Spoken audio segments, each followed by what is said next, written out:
Welcome to Movin' Right Along, a Muppet Family Christmas podcast. This is the podcast where we watch a Muppet Family Christmas 2 minutes at a time and talk about it a lot. I'm your host, Ryan Rowe. I'm your other host, Anthony Strand. And our guest from yesterday is back. Guest, remind us who you are. Hi, I'm Staci Rosen. I write all the podcast theme songs for toughpigs.com, and I'm an occasional contributing writer. Yes, and you are very good at writing theme songs. Right, although I do feel bad that, like, except for this one, right? Oh.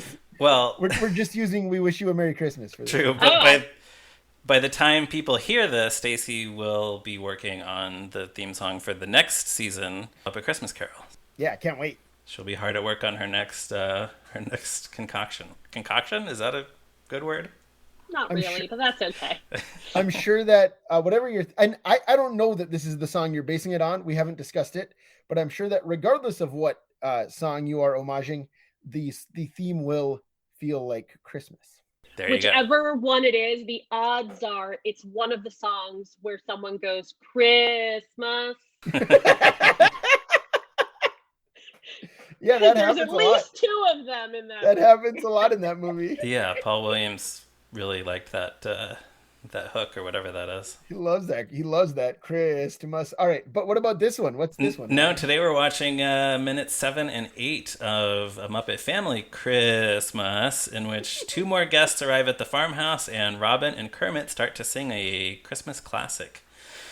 So we pick up with Kermit having just concluded his phone call with Piggy, and then Doc is plaintively reminding Ma Bear that he rented this house, that she has now given over to all these Muppets. Then the doorbell rings. Can I interject to say that Doc says, "Those are my bedrooms," when she's saying there's more Right. bedrooms upstairs? Which, like, I have to imagine that Doc wanted to do a lot of, like, intensive inventing upstairs. Oh, right? yeah, so... He was going to use all those bedrooms as workshops. Right, there'd be one room for him to sleep in, one room for Sprocket to sleep in, and then every other room would be for his tinkering. Right. Yeah. Yeah, good point. Now she's just giving him out to the Muppets left and right, telling everybody, like, go up the stairs, the other rooms. Yeah, so the doorbell rings. Fozzie answers it, and it's the Swedish Chef. He immediately slips on the icy patch, which I believe that brings our total to 8 times that characters have slipped on the icy patch. Yes, I believe that's what we tracked last time.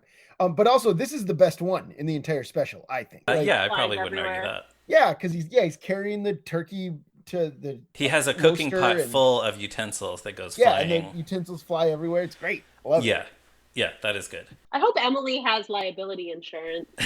Yeah, no kidding. Well, you do wonder, and of course, I mean, this is one of those, like, who cares? But why don't they do anything? Why don't they try to take care of that icy patch? But a little bit of salt. Right, but then these things wouldn't happen, and then we'd be robbed of a great joke. So true. Yeah. And in all fairness, she was not expecting more than one person and one dog.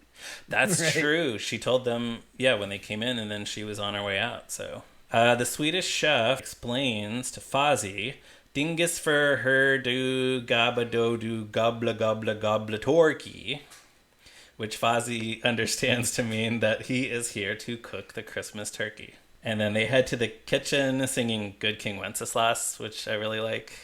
I love how they're both, like, obviously the Swedish Chef isn't really going to sing the words, but Fozzie is also going da da da da da da da. I love that. It's great. It's very Fozzie. Like, yeah. You know, who knows if he even knows the words to Good King Wenceslas? Who really knows all the words to Good King Wenceslas? Maybe British people do.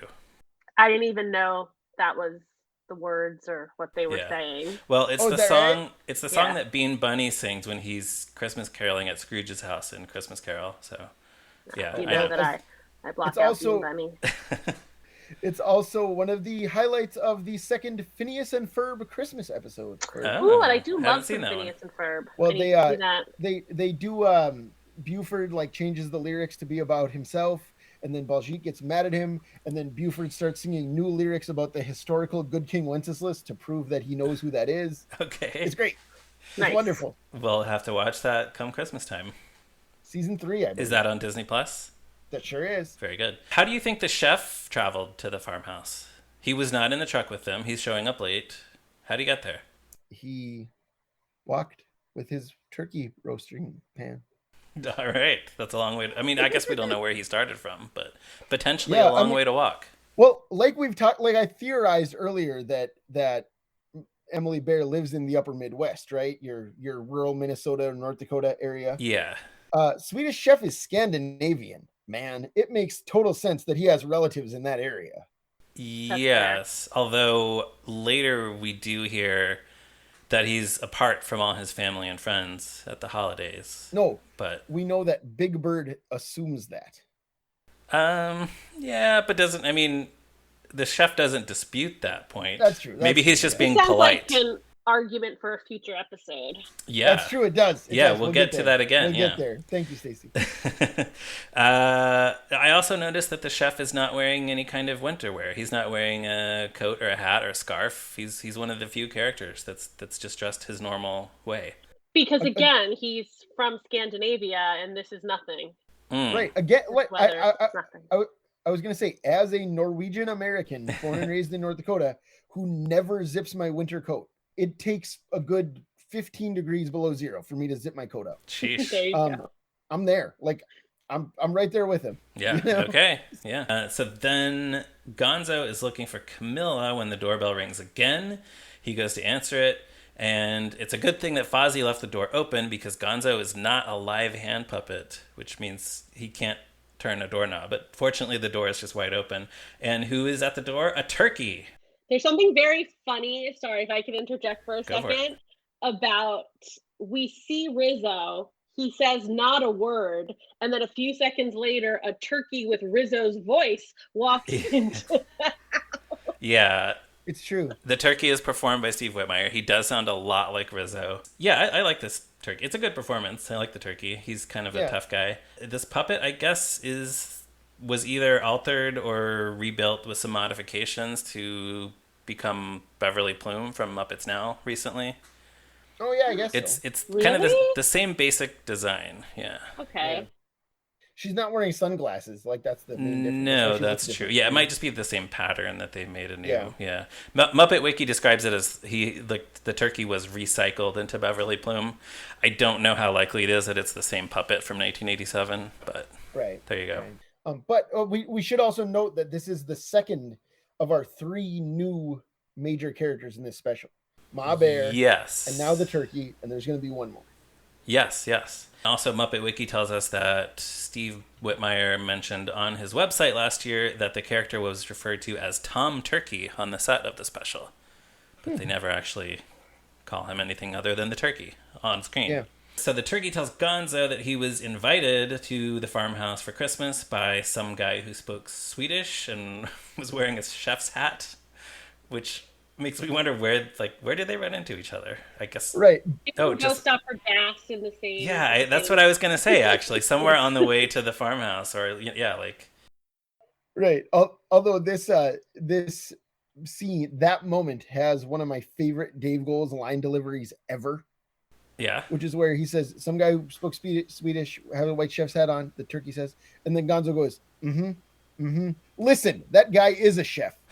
And the way that Gonzo just nods and goes, it's perfect. It's perfect. Yeah. It's so good. It's so funny. That's funny. Yeah, and also it just occurred to me that this also means that the turkey speaks Swedish, so or was a able lot of to people understand. seem to speak Swedish in this special. Yeah, that's true. I mean, people just kind of understand him. Yeah. Right.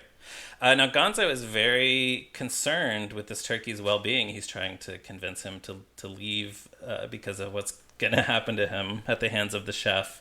So I guess Gonzo is maybe just sort of generally sympathetic to poultry. Not just that, but this turkey can't really appreciate how logical and linear Gonzo's thinking is here. Like, he's not usually so cause and effect in his way of thinking. Like, the fact that he was even thinking that he wasn't like coming up with some crazy scheme himself, that he was able to be so attuned to this turkey's welfare, I thought was pretty amazing. That's true. Yeah. I mean, this is sort of that era. Like we've transitioned into the era of Gonzo being a little bit more mature, maybe. Right. Well, he's wearing a sweater vest. Yeah, this is sweater vest era Gonzo. So well, that's it. Yeah. Yeah. Case closed. The turkey is carrying a tennis racket. We never see a tennis court at the house, but I guess he was just hoping that there would be one. Or maybe he carries a tennis racket everywhere. Or he came from the gym. Yeah, could be. Yeah, that's where he met the Swedish Chef. Exactly. There you go. Okay.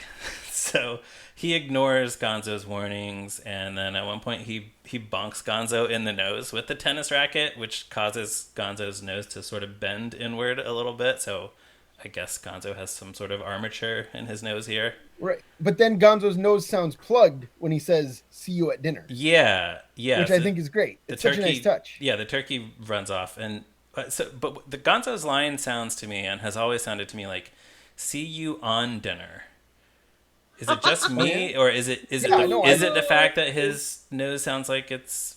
Yeah, I think his nose is just plugged. I've never heard it as anything but "see you at dinner." See you at dinner. Yeah, but he says it fast, right? It's "see you at dinner." See you at dinner. Right. Yeah. So long, Bucko. See you at dinner. It just it sounds like "see you on dinner," which doesn't really make sense in any way. So yeah, maybe it's just my ears. But anyway, Rose don't even have ears. Right. In the kitchen, the chef is upset because of all the rats and chickens around. Fozzie had previously tried to tell him that they always have rats and chickens, which is true. The Muppets always have rats and chickens just lingering around.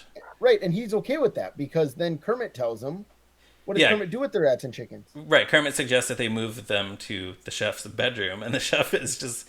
He's thrilled with this idea. Yeah, exactly. He says, "Oh yeah, Chicky and the Ratty and the Bunkska Bunkska." So he's totally fine with this for whatever reason. They exit the kitchen. Kermit and Robin then have this little exchange about how, wow, there's so many of them here. How nice it is that they all get together for Christmas. But Robin in his little hoodie, too cute. Yes, I think we talked before about how much we love all of the Muppets winter clothing. I think Robin might take like the grand prize for that. Yeah. Because Robin in this little red hoodie is just he's just my little buddy. Yeah, you know? Exactly. Kermit's words really hit me this time. Man, me too. Life would just pass in a blur if it weren't for times like this. It just makes me think of, the past year and a half. During the pandemic, we didn't have all those same occasions that most of us, at least, didn't gather in the way that we usually do. Yeah. And isn't it true that it's such a blur? Like, I can't distinguish one month of that time from the other. And I do feel like we lost time of our lives. We didn't get to spend Christmas with family. Christmas 2020. Yeah. And Thanksgiving. And Right. Yeah. And it really is true that you need those occasions to help you feel the passage of time. Otherwise, it's just boom, time has passed. Yeah, when I saw this as a kid, I'm sure that line did not even register at all. But I'm sure it's only going to have more and more of an effect on me the older I get, coming back and revisiting this special, because it just resonates. And then we hear this gentle flute starts to play, and Robin sweetly sings the words, "Jingle Bells," and that's where this clip ends. But I guess that this is just going to be a very quiet, low-key, touching rendition of the song Jingle Bells, and we'll come back tomorrow to hear the rest of it. Oh, so the song Jingle Bells, I don't know if we're doing this, but I want to do it. It's by James Lord Pierpont. Oh, yes, music please. By James Lord Pierpont, and it was published in 1857. That is an old song. I feel like we don't think of Jingle Bells as like a Victorian era song because it's American, maybe, or something. Yeah. But it predates the Civil War, and I think we feel like Jingle Bells is no different from, I'll Be Home for Christmas or White Christmas or something. Songs from the mid 20th century. But in fact, it's from the mid 19th century. So. Yeah, that's really old. Yeah. And there are a lot of old hymns that we sing at Christmas time, but this is not a hymn, and yet it's also very old. We don't think of this as a contemporary of like "God Rest Ye Merry Gentlemen" or right. whatever, Yeah. Huh. And that is older. I'm not sure how old that is. But. I just had a weird memory of hearing a talk radio show. It was like this sort of comedy radio talk show that I used to listen to, in the 90s where they had a topic once for people to call in and try to decide what was the name of the horse in Jingle Bells. And somebody suggested Juan because they're riding in a one horse sleigh. That's a bad pun worthy of the Muppets. It is, but we'll have plenty of time to talk about Jingle Bells next time, I guess. We will. So any final thoughts on these 2 minutes? Nope, I'm done. All right, very good. So listeners, please come back tomorrow and join us. You can also find us on the internet and all the usual places, etc., etc. And come back tomorrow when we will be looking at the next 2 minutes of Muppet Family Christmas on Movin' Right Along. Bye. See you on dinner. Bye.